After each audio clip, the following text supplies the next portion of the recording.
Warrior Cats finally dropped their new graphic novel adaptation of Into the Wild and Fire and Ice, which is pretty fun and expressive. Definitely lived up to what I was expecting based on the previews that were given in advance. As far as the art is concerned, I don't really have much to say beyond, I liked it. I really, really liked it. Natalie and Sarah, the illustrators, deserve all the praise. And it's so adorable how they make Katsonas for a little behind the scenes snippet at the end of the book. So rather than critiquing the art, I'm going to be doing more of an adaptation analysis. In converting 2 books with several hours of reading into a single comic that could be read in a single hour, there's going to be some details lost, and some changes made. So I'm going to be looking through all the major plot events of both books, and analyzing how the comic handled them. Now this won't be a comprehensive list. I'd be here for hours if I compared every scene and listed out every single piece of dialogue. Instead I'll be mainly looking at major events and character moments. Shout out to the Warriors Wiki Cliff Notes, which helped me with referencing the original books, so I didn't have to reread the entire Into the Wild and Fire and Ice. So let's get into it. This will be a multi-part series with part 1 covering Into the Wild and part 2 covering Fire and Ice. I'm going to be using this group of squares to represent which chapter's main story points were either fully present, changed, or removed. Fully present is in black, changed to blue, and removed green. And a mix of multiple will be a mix of colors. And just keep in mind that I'm not saying all changes are bad, just that I want to report all of them because I find it interesting. Let's get into the Wild.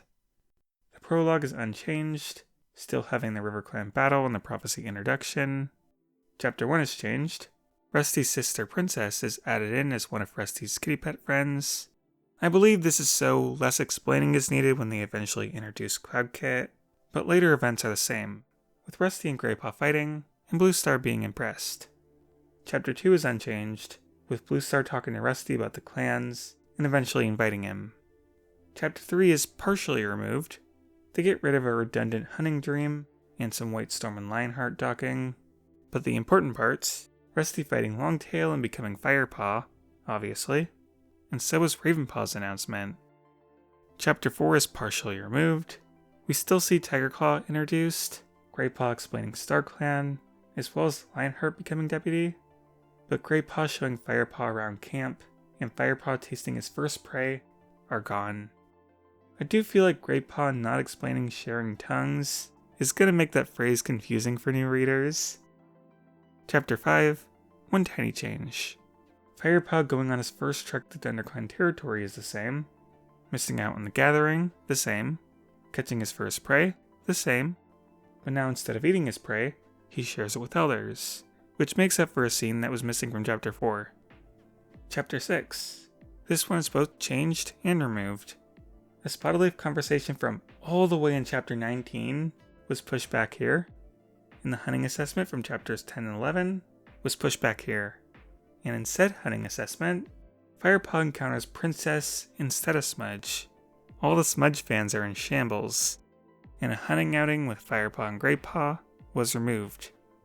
Chapter 7, part changed, part unchanged.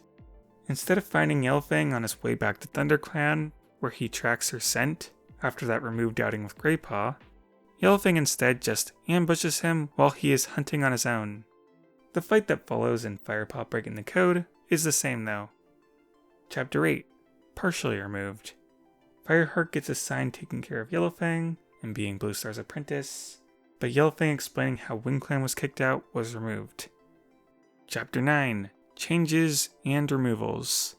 All the interactions between Firepaw and Yellowfang, as he was taking care of her, were turned into a dialogueless montage paired with Bluestar training sessions, when in the actual book, Firepaw was still under punishment during this time and didn't train with Bluestar until Chapter 19. Yellowfang yelling at Kits is removed, a spotted leaf visit is removed, Bluestar preparing for ShadowClan is removed, and a scene where Greypaw tries to help Firepaw but gets caught by Tigerclaw, and he has to eat 2 mice on his own to hide the fact that he's bringing them to Firepaw for Yellowfang, is removed. You know, for the entire second act of the comic being given the title Yellowfang, they sure found a way to cut a lot of Yellowfang content. Chapter 10 and 11 are the hunting assessment that was moved back before Yellowfang, so they're changed technically, but still fully present. Chapter 12 is The Gathering, which is actually completely the same, including Ravenpaw accidentally contradicting Tigerclaw's story, the ancient clans being mentioned, Brokenstar wanting hunting rights, and Brokenstar warning of Yellowfang.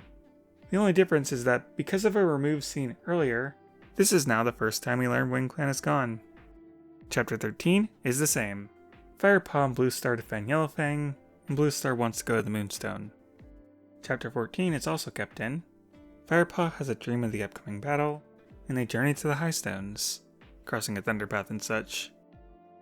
Chapter 15 and 16 keep the streak of sameness going, with the Moonstone encounter, meeting Barley giving some not-so-stellar directions, the rat attack, and Bluestar losing a life.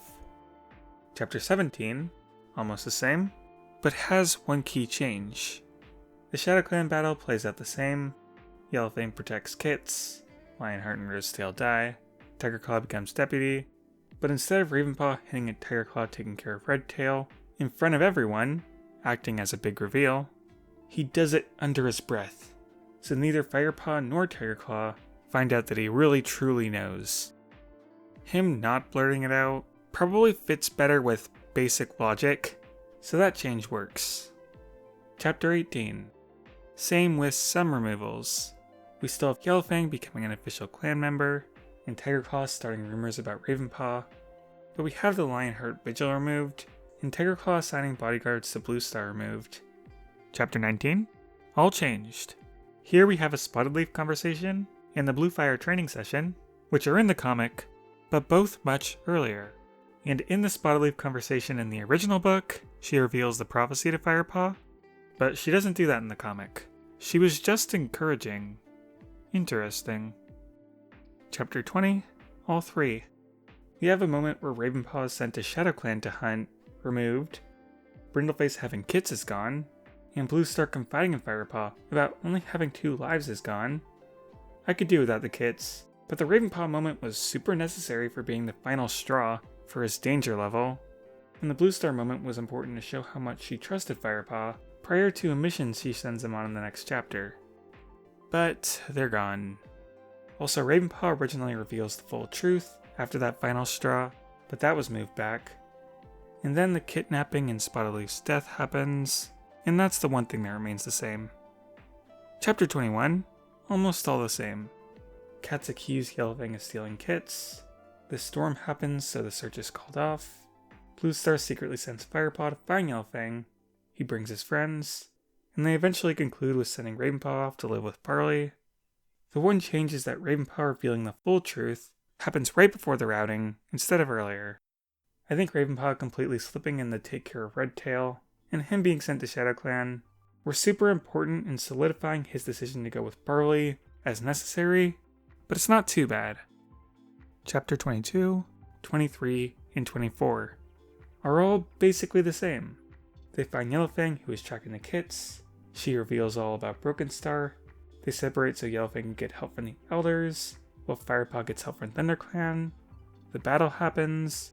Firepaw almost kills Clawface, but is stopped by Whitestorm. Brokenstar reveals he killed Ragged-Star, is driven out of Shadow Clan. The Kits are saved, and Nightpelt sends everyone on their way. Chapter 25, the final chapter. Some things are the same.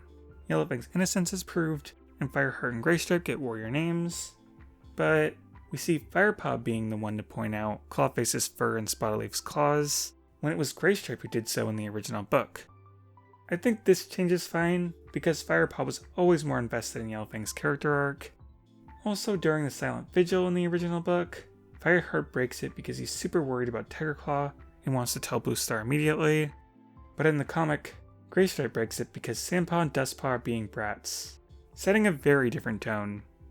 We'll get more into this in the Fire and Ice analysis, but for some reason this adaptation pushes back on Fireheart actually telling Bluestar about Tigerclaw. But overall, I feel like every important part of Into the Wild was covered. The world building wasn't as much in depth, but it didn't need to be. It's a shorter format. My biggest complaints would be, 1. Ravenpaw's threat level isn't as apparent as it was in the original book, and 2. The Yellowfang development from Chapter 9 was removed. For the best changes, I would say, 1. Princess is adorable, and 2. The hunting assessment being moved early in the story, before Yellowfang, makes for a much smoother transition between the Firepaw's loyalty storyline and the ShadowClan storyline. The adaptation is great, but one little problem. It wraps up on page 194 out of the 264 pages in the total book, which gives Fire and Ice only 70 pages, meaning they have 36% of the time to tell what is a longer book than Into the Wild. Was it a disaster? Stay tuned for part 2. Bye for now.